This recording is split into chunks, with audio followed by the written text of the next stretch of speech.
Noheli nziza ku bayizihiza kandi muyemera, ndetse n'umwaka mushya muhire tugiye kwinjiramo wa 2026.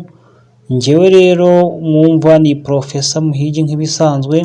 Uyu ni wa mwanya mwiza w'isaha yo buryohe wo kubagezaho inzu n'ibibanza bya make kandi bidahenze. Murakoze cyane, mureke noneho tubivugaho twitonze. Iyi nzu, iki gipangu mubona cyiza rwose gikoze, cyuzuye mu buryo bushoboka, kiri kumwe n'andi mazu meza muri karitsiye nziza cyane. Ahangaha ni ahagana umurenge wa Mayange, akarere ni Bugesera birumvikana, akagari ni Kagenge. Umanutse mu buryo gatoya ukagera kuri centre de santé, poste de santé, ni poste de santé naho centre de santé.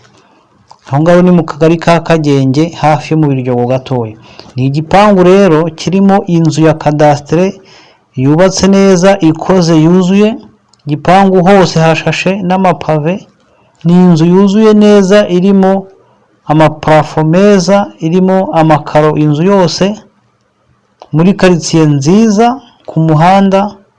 Mu zindi nzu za cadastre nazo ni inzu rwose yuzuye imeze neza. Amafaranga rero ikeneye ni miliyoni 37 ukegukana iki gipangu cyiza cyane rwose kandi cyuzuye, gifite ubuso bunini cyane kandi n'ahantu hafite icyangombwa.